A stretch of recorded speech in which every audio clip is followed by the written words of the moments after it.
I drink tap water every single day. Like, I fill up my bottled water with tap water. I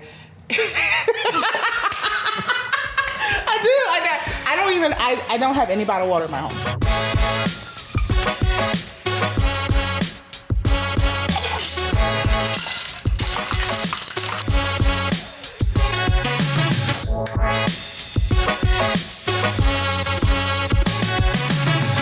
Cheers. Ooh, nice. That's good. Good. So this is one of my favorites. It's I call it H2Ho or Hydrate Ho. Because you want to drink, but you still want to make sure you getting, or at least I want to feel good about what I'm drinking. So it's marshmallow syrup, which sounds wild, but a toasted marshmallow syrup, Blanco tequila, lemon lime, and I top it with sparkling water. I love it. And you know what? That marshmallow syrup is so subtle, but it's so good. It tastes like a little s'mores, but it's still light. Like I'm not heavy. It's not too sweet. I really like it. A little something cute, a little something sweet. It's very me. I think the water cuts it. Sometimes I feel bad though because I don't know what water to use. So I use like a sparkling, but I'm like, does it matter or I'm confused about water. So I'm like, is my bottled water cute enough? Or what water do you use? I don't want nobody judging me for my bottles. Well, I'm not gonna judge you at all. But there is a such thing as cute water, like a Voss water in the glass, and then there's not cute water, which is the kind that scrunches. I'm gonna be really honest with you guys. Most bottled water is really not good for you. It's full of microplastics. It's full of pollutants like PFAS and other things. And it's really a marketing scheme. I don't know. Do you know it's a marketing scheme? That they just put, it's psychological. They put water in a bottle and make you think that it tastes better than the tap water, when actually most bottled water comes from the tap. And they use the tap water for free and make a profit off of utilities selling the water. So I'm sorry, Ryan. But even like Boss water that is bottled in a glass still has microplastics in a glass bottle of.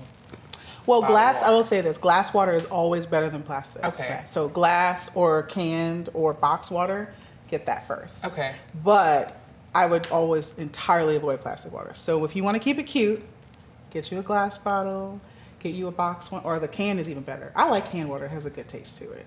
But if you get plastic water or any bottled water, it's no safer than your tap water, to be honest.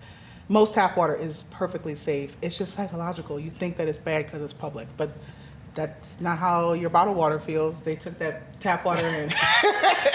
So I should just use my faucet water?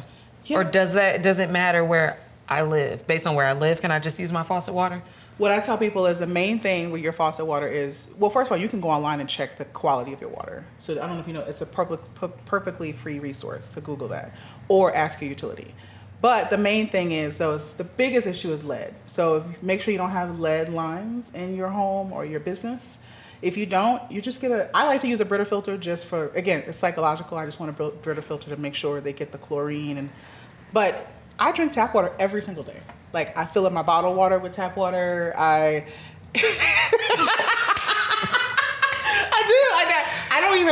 don't have any bottled water in my home at all.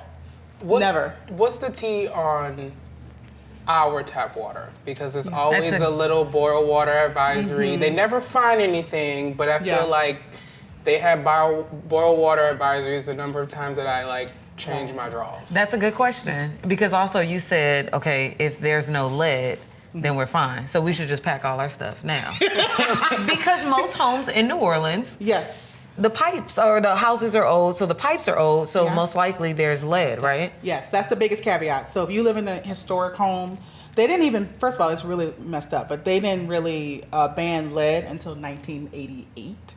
So you could have a lead line all the way up into the 80s, but most of people stopped using it in the 60s. So for New Orleans, as an old city, lead is the most important thing you need to be careful of. I tell people though, I hate to say it, if you lived through Katrina and you rebuilt your house, you don't have lead because it's required to be removed. But if you live in an area that did not flood, like the French Quarter or Bywater, or actually Bywater did flood, but there's a lot of neighborhoods that didn't, you might want to not drink that water. But to the other point that so let me be clear, boil water advisory makes it sound scarier than what it is. The pressure drops. when they're processing the water, so they have to have amount of pressure to keep the water. And so out of safety, because of the EPA, they just let you know that you should boil your water, but that does not mean that your water is technically going to kill you tomorrow. It's a safety provision. Okay. I know that's like real technical. When I like had brushed my teeth during the morning when I found out that there was a boil water advisory like 2 hours after the pressure was low, I'm not gonna end up like with black That's a good. teeth. That's a good question. That's a good question. No, because I wanted great. Because it's like, okay, so how does this affect me from the moment I wake up, and what else do we do? Like no matter what to sustain, like to have.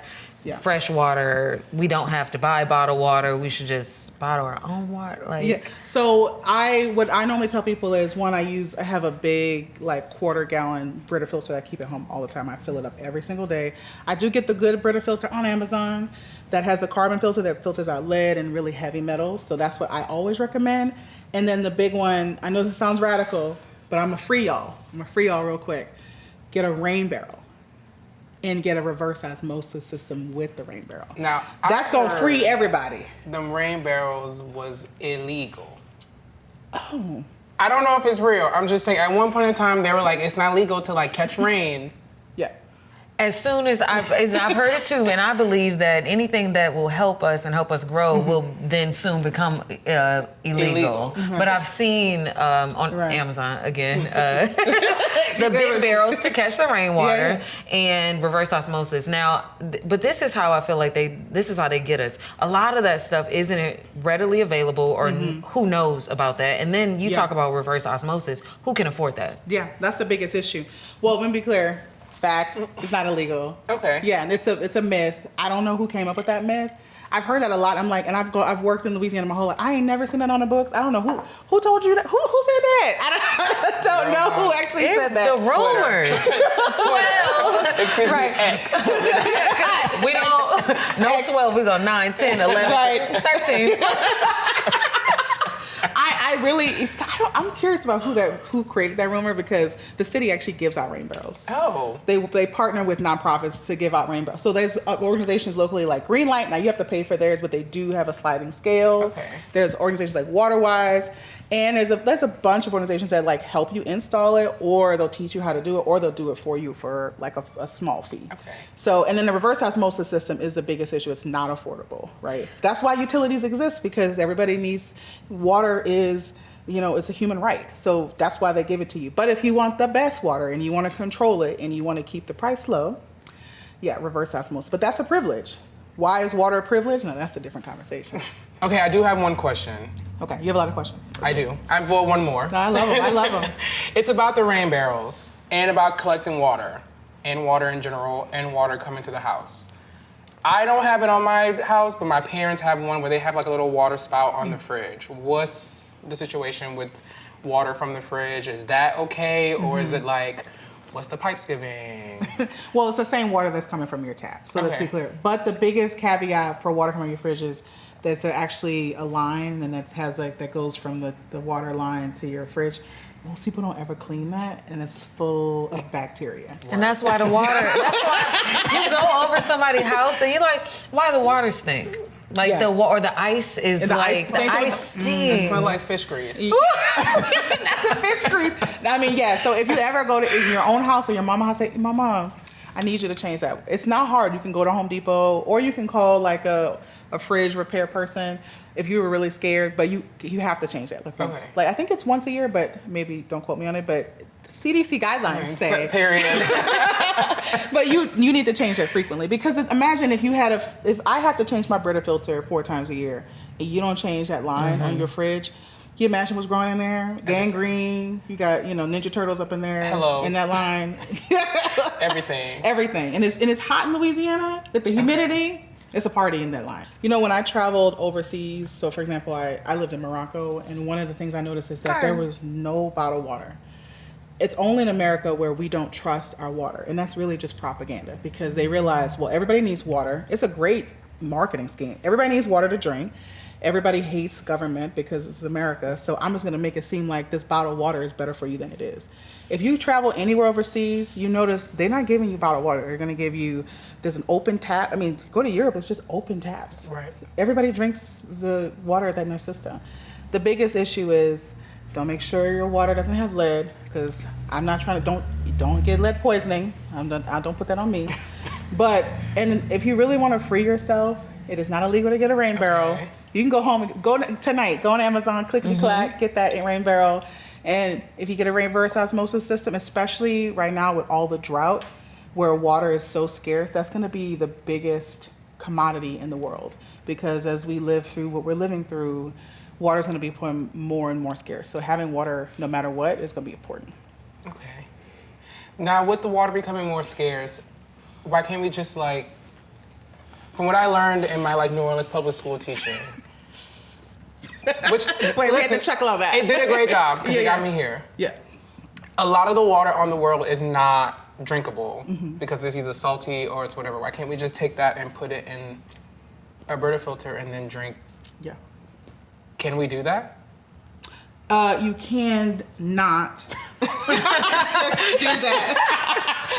So there are you can do reverse osmosis, and there's water treatment plants that just specialize in salt water. Okay. So for example, in California where they're on an ocean, but the problem is that on the outside you have this really salty water. And that's really the biggest challenge for the world right now is, okay, well, we have lots of salt water. What do we do with it? And what I've actually worked with an indigenous tribe in Washington State where they said they were dumping the salt water into the water and killing all the salmon. Oh, no. Because it's messing with the salinity. So the issue is, what do you do with millions of gallons of salty water? Got it. We got to figure that out Killing someone else. You make Dasani. No, just If you ever read the back of the Dasani, it says sodium on it. I knew this before I had the job. I said, why you say sodium? They put salt in Dasani to make you thirsty so you can keep drinking. Child, Coca-Cola gonna be so mad at me. Let me. I thought the sodium was there for flavor. I mean, I hate Dasani. Listen, I will say I don't work for Coke. I can say that I do not like Dasani's water. Yeah, it's in the salty. slightest. It's salt water. It's salt water, because if you ever drink Dasani and you realize your tongue, I'm weak. it's because your body's like, girl, you just made me extra thirsty. And you can, some people do put salt in their water, but it makes your pores open up. That's not Celtic salt. That's actually just table iodine salt that they put in that water. Never heard of that. I've never heard of that, and I'm a skin girl. I have never heard of that, and I'm not doing it. So I kid you not, my fiance, every day he puts Celtic salt, just one finger under his tongue, and it actually opens up your cells to drink more water, and it makes you more hydrated.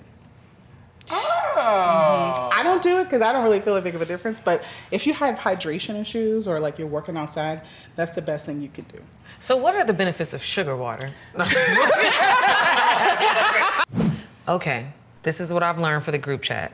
Tap water is okay. The rain barrel is not illegal, and reverse osmosis is where it's at. Spot on. The group chat's gonna be very excited. Okay. Yes. Okay. At the end of the day, everybody deserves water. Water is a human right.